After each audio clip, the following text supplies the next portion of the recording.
네, 오늘 제게는요, 이 자리가 참 의미 있는 자리입니다. 제가 영광교회에서 어렸을 때부터 이제 신앙을 교육받고 자라오면서 이렇게 목회의 길을 이제 가게 됐고요.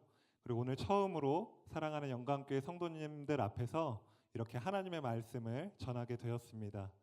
오늘 제가 이 시간이 의미 있는 시간인 것처럼 우리 영광교회 성도님들께서도 하나님의 은혜를 발견하시고 성령으로 충만해지시는 의미 있는 시간이 되기를 간절히 소원합니다.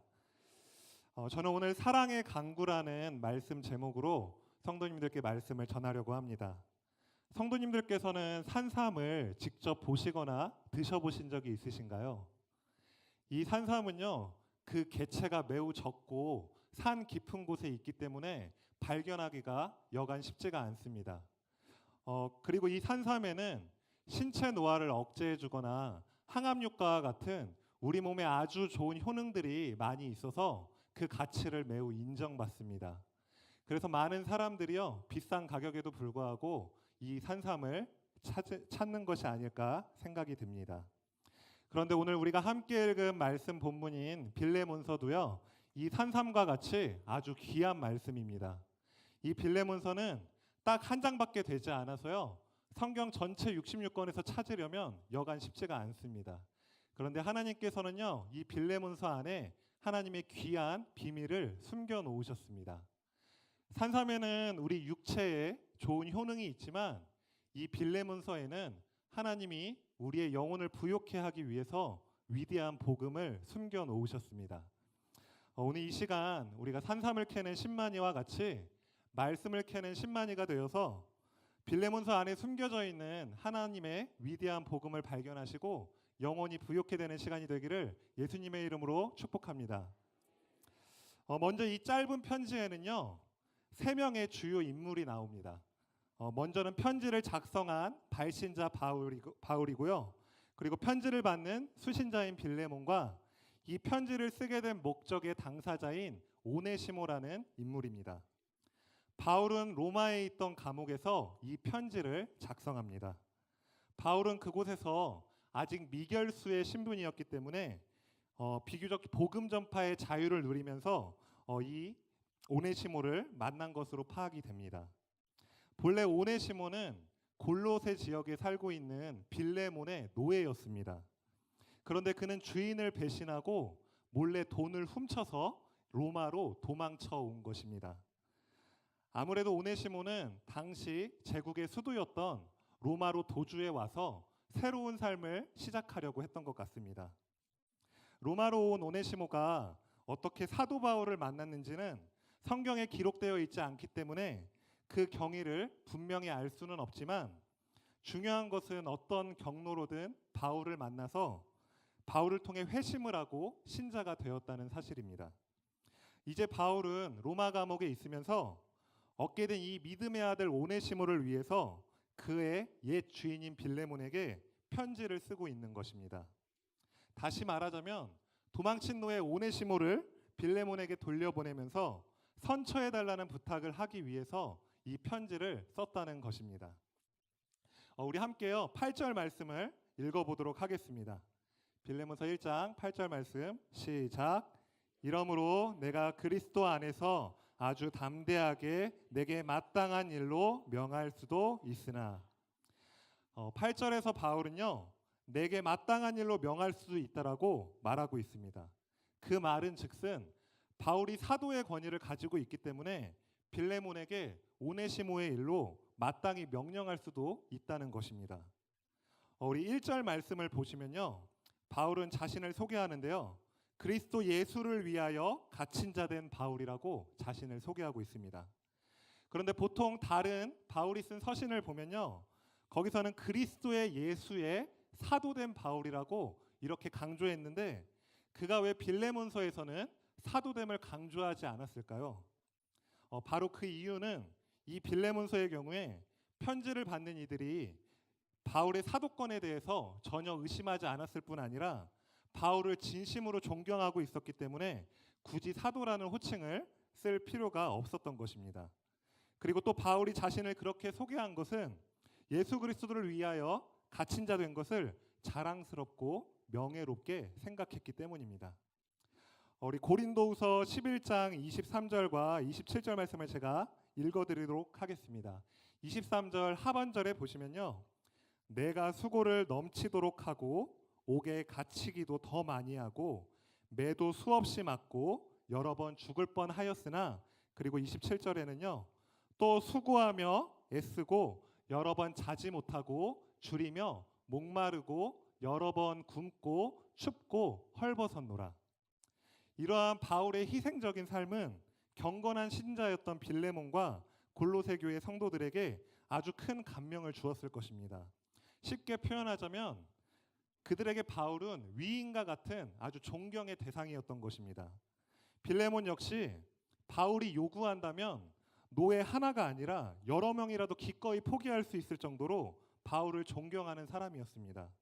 이처럼 바울에게는 오네시모의 일로 마땅히 명령할 수 있는 권위가 있었습니다. 이러한 권위는요, 때때로 우리에게 유혹을 주곤 합니다. 권위에는 다른 사람을 자신의 뜻대로 다룰 수 있는 그 막강한 힘이 있기 때문에 우리는 이 권위를 매우 소유하고 싶어 합니다. 공중 권세를 잡은 사탄도요, 광야에서 예수님을 시험할 때 이 권위를 가지고 예수님을 유혹했습니다. 예수님을 데리고 지극히 높은 산으로 데리고 가서요, 천하 만국과 그 영광을 보여주며 자신에게 절하면 이 모든 것을 내게 주겠다고 예수님을 시험했습니다. 그러나 예수님께서는 유혹에 넘어가지 않으시고 하나님의 말씀으로 사탄을 이기신 것을 우리는 잘 알고 있습니다. 바울 또한 사도의 권위를 가지고 있었기 때문에 빌레몬이 자신의 요구를 들어줄 것을 마땅히 요청할 수 있었지만 그렇게 하지 않았습니다. 바울이 빌레몬에게 명령한다고 해도 모든 사람이 그것을 마땅한 일로 여기는 상황이었는데도 불구하고 왜 바울은 그렇게 하지 않은 것일까요? 그것은요, 바울이 바로 예수 그리스도의 사랑을 입은 자였기 때문입니다. 과거에 그는 살기가 등등하여서 예수 믿는 자들을 핍박하러 예루살렘으로 돌아가는 도중에 다메섹 도상에서 예수님을 만나게 됩니다. 그리고 그 사건을 통해 예수님께서 죄인 중에 괴수인 자신을 얼마나 사랑하시는지 깨닫게 됩니다. 그래서 바울은 예수님께서 주신 이 사도적 권위가 자신의 이익과 목적 달성을 위해서 주신 것이 아니라 영혼을 살리고 하나님의 영광을 나타내기 위해서 헌신하라고 주신 것임을 분명히 알고 있었기 때문에 이 권위의 유혹에 넘어가지 않을 수 있었던 것입니다. 우리가요, 최근에 뉴스나 신문을 보면요, 갑질 논란에 대한 기사를 자주 보게 됩니다. 예전에 있었던 대한항공 조현아 전 부사장이 그 승무원의 땅콩 서비스를 불만 삼으며 활주로로 이동 중이던 항공기를 다시 되돌린 땅콩 해양 사건으로부터 시작해서 최근에는 양진호 한국미래기술 회장이 경기도 분당의 한 사무실에서 자기 부하 직원의 귀와 얼굴 등을 무차별로 폭행한 사건이 있었습니다. 이 사건이 더욱 충격적인 사실은 이 폭행 장면이 담긴 해당 영상을 양 회장 자신이 기념으로 소장하기 위해서 자기 부하 직원에게 찍으라고 시켰다는 것입니다.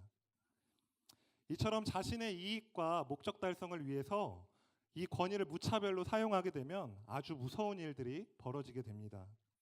방금 말씀드린 이 두 사람은 예수 그리스도의 사랑을 알지 못했기 때문에 부하 직원을 사랑으로서 용서하는 것이 아니라 사랑이 없는 무차별적인 권위로 그들을 공격한 것입니다.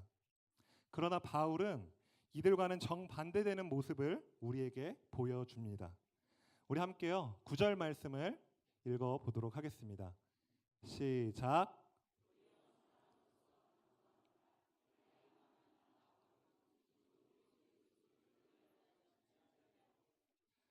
네, 나이가 많다는 것과 예수 그리스도를 위하여 갇힌 자 됐다는 것은 바울의 권위와 명예를 잘 설명해 주는 표현입니다. 그러나 바울은요, 도리어 사랑으로서 강구한다고 제일 앞에 강조하여서 말하고 있습니다. 또 고린도전서 12장 31절에 보시면요, 너희는 더욱 큰 은사를 사모하라. 내가 또한 가장 좋은 길을 너희에게 보이리라. 이렇게 말하고 있습니다. 여기서 바울이 말하는 더욱 큰 은사는요, 은사도 방언도 아닌 바로 사랑을 말합니다. 바울은 사랑을 가장 좋은 길이라고 밝히고 있습니다. 권세가 있고 힘이 있지만 그것을 사용하지 않고 사랑으로서 다가서서 상대방의 마음을 열게 하는 것이 더 좋은 일이라고 말하고 있는 것입니다. 권위를 이용하여 명령을 해도 일은 해결될 수 있지만 더 나은 길은 사랑으로서 상대의 마음을 움직여 기쁘게 자원하는 마음으로 무엇인가를 하게 만드는 것입니다. 우리는 바울이 빌레몬에게 어떻게 사랑으로서 간구하는지 구체적으로 한번 살펴볼 필요가 있습니다. 우리 본문의 4절에서 7절까지 말씀은요, 바울이 빌레몬의 믿음과 사랑을 칭찬하는 부분입니다.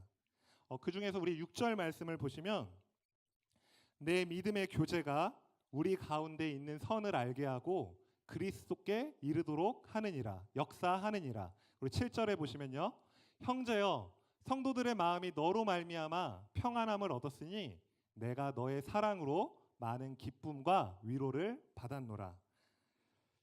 이것은요, 한 신자에 대해서 할 수 있는, 바울이 줄 수 있는 최고의 칭찬이었습니다. 물론 이것은 사실을 말하는 것이지 입에 발린 빈말로 칭찬을 하는 것이 아닙니다. 바울은 용건을 말하기 전에요, 먼저 그 사람 속에서 그를 통해서 역사하고 있는 하나님의 은혜의 증거를 낱낱이 나열하면서 감사하기도 하고 칭찬하기도 하는 사람이었습니다. 이렇게 먼저 친밀한 분위기를 만든 다음에요, 마음의 문이 조금 열린 후에 딱딱한 이야기, 불편한 이야기를 해도 쉽게 소화가 되기 때문입니다. 우리가 남을 책망하는 말을 할 때조차도 먼저 이렇게 칭찬을 통해서 마음의 문을 충분히 열게 한 후에 말을 하는 것이 더욱 효과적입니다. 저는 이와 관련하여서 잊지 못할 경험을 한 적이 있습니다. 제가 대학교를 다니던 시절에 친구 중에 늘 관계적인 어려움을 겪는 친구가 한 명 있었습니다. 그 친구를 돕고 싶은 마음에 개인적으로 찾아가서 조언을 해주었던 적이 있습니다. 그런데요, 그 친구의 반응이요, 너무 싸늘했습니다. 그리고 그것으로 인해서 오히려 관계가 더 악화되는 계기가 되었습니다. 지금 돌아보면요, 당시 그 친구를 사랑하고 위했던 마음보다 오히려 못마땅해서 정죄하는 마음을 가지고 제가 그러한 조언과 충고를 했던 것 같습니다. 그리고 한참 시간이 흐른 후에 이 친구와의 관계가 어느 정도 회복되었을 때 친구들과 함께 다시 여행을 가게 되었습니다. 그런데도 이번에도 이 친구가 관계적인 일로 어려움을 겪는 모습을 제가 보게 되었습니다. 저는 그 중에 리더였기 때문에 그냥 모른 채 할 수가 없는 상황이었습니다. 그래서 이 친구한테 또 말을 해주고 싶었지만 이 친구가 이전에 안 좋았던 경험이 있었기 때문에 다가가는 것이 쉽지만은 않았습니다. 저는 다음 목적지로 이동하는 중에 마음속으로 계속 기도를 했습니다. 하나님, 제게 이 친구를 사랑하는 마음을 주세요. 이 친구에 대한 정죄의 마음이 아니라 이 친구가 정말 잘 그 문제를 극복할 수 있도록 긍휼한 마음으로 사랑을 가지고 말할 수 있게 도와주세요. 이러한 기도 제목으로 간절히 기도하였습니다. 이러한 기도를 계속하니까요, 제 안에 정말로 예수님의 사랑이 뜨거워지는 것을 느낄 수 있었습니다. 정죄함으로 가득 차 있던 제 마음이요, 진심으로 이 친구가 이 문제를 잘 극복하기를 바라는 긍휼의 마음으로 변화되는 놀라운 경험을 하였습니다. 다음 목적지에 도착하기 전 저는 이 친구가 저만치 혼자 앉아 있는 것을 발견하고서 지금이 기회라는 생각이 들어 이 친구에게 다가섰습니다. 다가서는 순간까지도 저는 간절히 기도하는 심정이었습니다. 그리고 떨리는 목소리로 어렵게 말을 꺼냈습니다. 처음에는 그 친구에 대한 소중함과 칭찬의 말을 건넨 후에 조금은 불편한 말을 꺼내면서 관계의 어려움을 해결할 것을 요청하였습니다. 사랑하는 영화교회 성도님들, 이 친구의 반응이 과연 어땠을 것 같습니까? 제가 말을 끝내자마자 이 친구의 두 눈에서 눈물이 뚝뚝 떨어지는 것이었습니다. 저는 처음에 너무 당황해서요, 내가 괜한 일을 했구나, 이번 여행도 망했구나, 이러한 생각을 했었습니다. 그런데 얼마 지나지 않아서 이 친구의 대답을 듣고서 이러한 걱정이 완전히 사라지게 되었습니다. 그 친구가 자신의 잘못을 인정하면서 다시 잘 해보겠다고 제게 이야기를 하는 것이었습니다. 저는 애초에 큰 기대를 하지 않았었기 때문에 이 친구의 반응에 대해서 놀라지 않을 수가 없었습니다. 그리고 남은 여행 일정을 정말 화기애애한 분위기 속에서 잘 마무리했던 기억이 아직도 생생합니다. 저는 이 경험을 통해서요, 간절히 사랑을 구하는 제 기도에 하나님께서 응답해 주셨다는 것을 느낄 수가 있었습니다. 그리고 진실한 사랑의 강구는 변하지 않을 것만 같은 사람도 변하게 할 수 있다라는 것을 제가 몸소 경험할 수 있었던 사건이었습니다. 우리 10절 말씀을 함께 읽어보도록 하겠습니다. 우리 빌레몬서 1장 10절 말씀 읽겠습니다. 시작.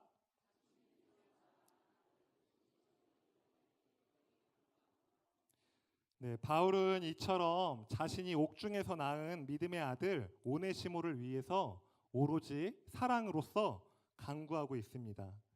우리 17절과 18절에도 보시면요, 바울이 이런 고백을 합니다.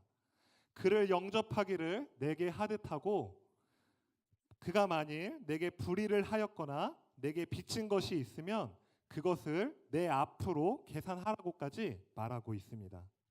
이러한 바울의 사랑의 간구는 바로 예수 그리스도의 모범을 따르는 것이었습니다. 성도님들, 이 세상에서 하나님과 인간 사이보다 더 큰 간극이 있을까요? 하지만 우리를 향한 하나님의 그 크신 사랑 때문에 그분은 그 거대한 간극을 가로질러서 인간이 되셨습니다. 그리고 거기서 끝이 아니었습니다. 그분은 자신을 낮추어 오네시모처럼 종이 되셨습니다. 빌립보서 2장 6절에서 8절 말씀을 우리 함께 읽어보도록 하겠습니다. 시작. 그는 근본 하나님의 본체시나 하나님과 동등됨을 취할 것으로 여기지 아니하시고 오히려 자기를 비워 종의 형체를 가지사 사람들과 같이 되셨고 사람의 모양으로 나타나사 자기를 낮추시고 죽기까지 복종하셨으니 곧 십자가에 죽으심이라. 아멘. 7절에 예수님을 묘사한 종이라는 단어는요, 빌레몬서에서 오네시모를 묘사한 종이라는 단어와 동일한 단어입니다. 이 말은요, 지극히 높으신 보좌의 왕이신 예수 그리스도께서 우리와의 간극을 완전히 소멸시키시고 형제가 되어주시기 위해 이 낮고 낮은 땅 위에 내려오셔서 종이 되었다고 하는 사실입니다. 지금 사도 바울은 예수 그리스도의 모범을 따라서 자신을 낮추어서 사랑으로서 빌레몬에게 간구하고 있는 것입니다. 바울은 예수님이 우리를 형제로 여기시듯 오네시모를 더 이상 종이 아닌 사랑받는 형제로 여겨달라고 빌레몬에게 간절히 호소하고 있는 것입니다. 이 바울의 간절한 호소에 대해서 빌레몬이 어떻게 반응했는지 성경은 그 결과를 말해주고 있지는 않습니다. 성도님들께서는 빌레몬이 어떻게 반응했을 것이라고 생각하십니까? 우리는 본문 21절에서 그 답을 추측해 볼 수 있습니다. 바울은 21절에서 나는 네가 순종할 것을 확신함으로 내게 썼노니 내게 내가 말한 것보다 더 행할 줄을 아노라, 이렇게 말하고 있습니다.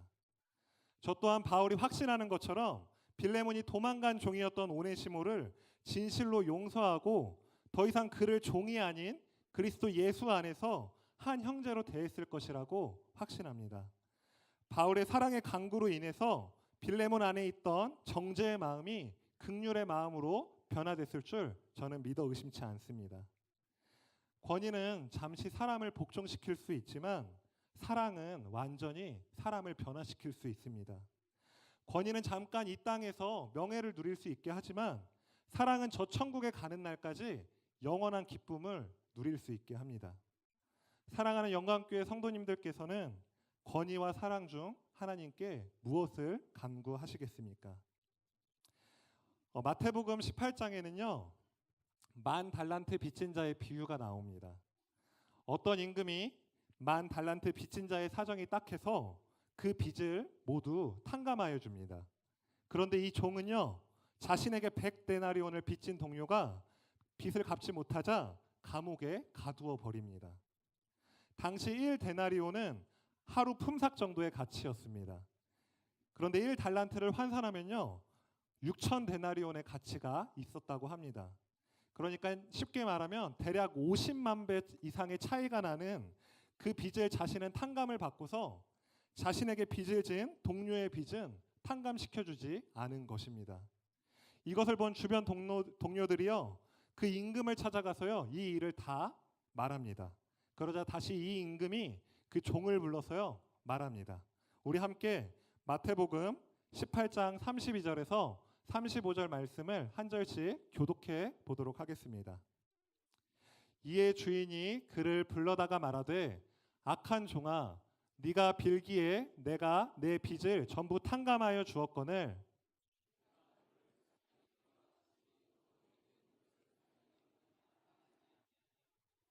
주인이 노하여 그 빚을 다 갚도록 그를 옥졸들에게 넘기니라.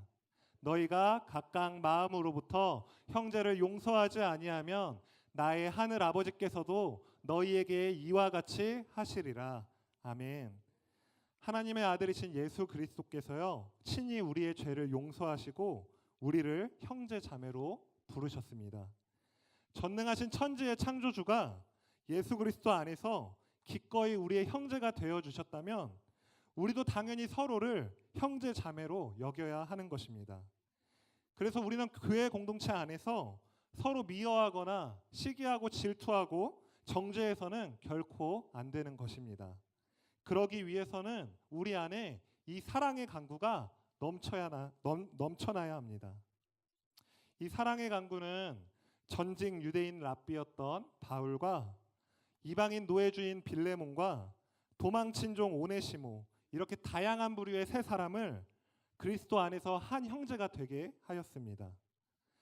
당시 사회 현실 속에서는 이것은 상상조차 할 수 없는 엄청난 일이었습니다.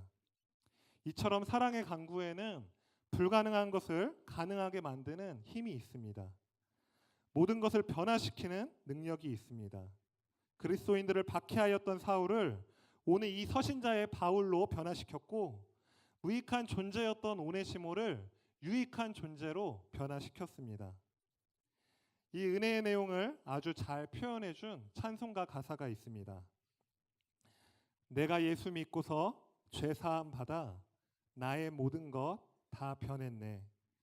지금 내가 가는 길 천국 길이요 주의 피로 내 죄가 씻겼네. 나의 모든 것 변하고 그 피로 구속 받았네. 하나님은 나의 구원 되시오니 내게 정죄함 없겠네. 아멘. 이제 말씀을 정리하고자 합니다. 사랑하는 영광교회 성도님들, 올해 영광교회 주제 말씀이 무엇인지 아십니까?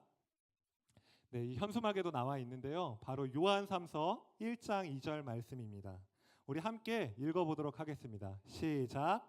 사랑하는 자여, 내 영혼이 잘됨 같이 내가 범사에 잘되고 강건하기를 내가 간구하노라. 아멘. 이 말씀은요, 사도 요한이 가이오라는 사람을 축복하는 말씀입니다. 사도 요한은 가이오를 사랑하는 자여라고 부르며 내 영혼이 잘됨 같이 내가 범사에 잘되고 강건하기를 바란다라고 사랑의 간구를 하고 있는 것입니다. 우리 영광교회 안에도 이 사도 요한과 같이, 그리고 사도 바울과 같이, 그리고 예수 그리스도와 같이 서로를 사랑하는 자여라고 부르는 그 사랑의 간구가 넘치는 교회 공동체가 되었으면 좋겠습니다. 산삼은요, 우리에게 잠깐의 건강의 유익을 줄 수 있을지 모르지만 하나님의 사랑은 우리에게 영원한 은총을 허락해 주십니다. 산삼보다 더 강력한 효능이 있는 것이 바로 이 하나님의 사랑인 것입니다. 오늘날 우리 안에 이 사랑의 강구가 날마다 샘솟듯 넘쳐나기를 예수 그리스도의 이름으로 축복합니다. 제가